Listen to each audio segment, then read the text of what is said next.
गीता का एक आयुगा। श्लोक है, हाँ जी। नैनम छिंदन्ति शस्त्राणि नैनम दहति पावक, ठीक। तो उसका सही अर्थ क्या है? ठीक है, आपका प्रश्न है कि नैनम छिंदन्ति शस्त्राणि, इस श्लोक का सही अर्थ क्या है? इस श्लोक का अर्थ है एनम, इस आत्मा को, न नहीं, छिंदन्ति काट सकते, इस आत्मा को नहीं काट सकते। कौन? शस्त्राणि, शस्त्र, तलवार, तीर, तलवार आत्मा को नहीं काट सकते, शरीर को काट सकते हैं। तो अर्जुन को ये उपदेश दे रहे थे श्री कृष्ण जी। अर्जुन ने देखा भाई यहाँ युद्ध लड़ना पड़ेगा, और ये हमारे अपोजिट साइड में तो सारे चाचा मामा गुरु आचार्य ताऊ हैं, ये सब खड़े हैं, इनको मारना पड़ेगा।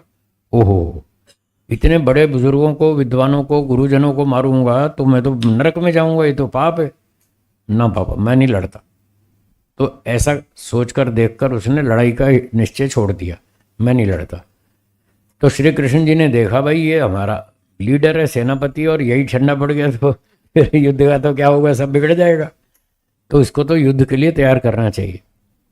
लड़ना था नहीं लड़ना था, जो करना था अपने घर में फैसला करते। अब तो दोनों सेनाएं सामने खड़ी हैं, बैंड बाजा बजने वाला, युद्ध का बिगुल बजने वाला है, और ऐन मौके पर तुम कहते हो मैं नहीं लड़ूंगा, ये तो गलत है। तो अर्जुन को लड़ने के लिए तैयार करना था।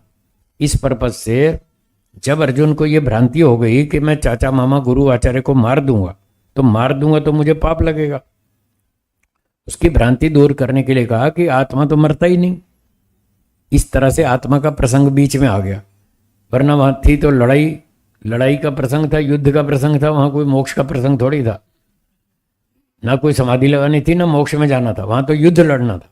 अब वो बात प्रासंगिक रूप से आ गई कि तुम कहते हो मैं इन चाचा मामा गुरु आचार्यों को मार दूंगा तो तुम्हें पाप लगेगा। कौन मार देगा, किसको मार देगा? आत्मा तो मरता ही नहीं। तलवार आत्मा को नहीं काट सकती, शरीर को काट सकती है। नैनम दहति पावक, अग्नि जो है आत्मा को जला नहीं सकती, शरीर को जला सकती है। ठीक है। न च एनम क्लेदयंती आपो, जल पानी को गला नहीं सकता, शरीर को गला सकता है आत्मा को।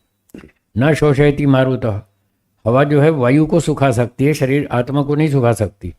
तो आत्मा तो अमर है, आत्मा का तो कोई कुछ भी नहीं बिगाड़ सकते। फिर तुम काय को डरते हो कि मैं इन आत्माओं को मार दूंगा तो मुझे पाप लगेगा? ये चाचा मामा गुरु जो खड़े हैं, ये शरीर है या आत्मा है? बोलो। आत्मा। अच्छा, आप कौन है, शरीर या आत्मा? आत्मा। अच्छा, आप तो आत्मा और चाचा मामा शरीर हैं। ये तो कौन सा न्याय है भाई? मैं तो आत्मा और चाचा जी शरीर, ऐसे थोड़ी होता है। अगर आप आत्मा है तो चाचा जी भी आत्मा है, और आत्मा मरता नहीं। यही तो समझाया अर्जुन को। अर्जुन को समझ में आ गई बात कि आत्मा तो मरता नहीं, बस तुम्हें तो तीर चलाना है। और ये तो अच्छा, एक दूसरी बात बताई, जो आदमी पाप करता है, अन्याय करता है, वो तो पहले ही मरा हुआ है। मरे वो को क्या मारना, ये तो पहले ही मरे हुए हैं।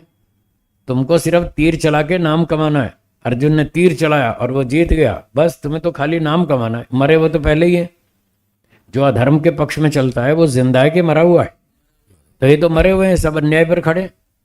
इसलिए तुम चिंता क्यों करते हो? मैं बैठा हूं ना, मैं बैठा हूं, तुम चिंता मत करो। मैं कह रहा हूं लड़ो, तुम्हारा भविष्य अच्छा है। मारे गए तो स्वर्ग मिलेगा, और जीत गए तो राज्य मिलेगा। जित्वा वा प्राप्स्यसि महीम, अगर जीत गए तो धरती का राज मिलेगा, और हत्वा वा प्राप्स्यसि स्वर्गम, यदि मारे गए तो स्वर्ग मिलेगा। तुम्हारे तो दोनों हाथ में लड्डू हैं, फिर क्यों डरते हो? लड़ो। अर्जुन को बात समझ में आ गई। उसने कहा वाह गुरुजी, आपने सही बताया। नष्टो मोह लब्धा प्रज्ञा, मेरी भ्रांति दूर हो गई, अब मेरी अकल ठीक हो गई। करिष्ये वचनम तव, आप जो कह रहे हो मैं करूंगा। लाओ मेरा हथियार, अभी ठीक करता हूं इन नालायकों। बस ये था गीता का श्लोक, और कुछ नहीं। तो आत्मा को शस्त्र काट नहीं सकते, अग्नि जला नहीं सकती, वायु सुखा नहीं सकती, पानी गला नहीं सकता। ये तो शरीर को करता है, आत्मा अमर है। बस यही श्लोक का भाव है। ठीक है? हाँ जी, और बोलिए। माताओं बहनों में से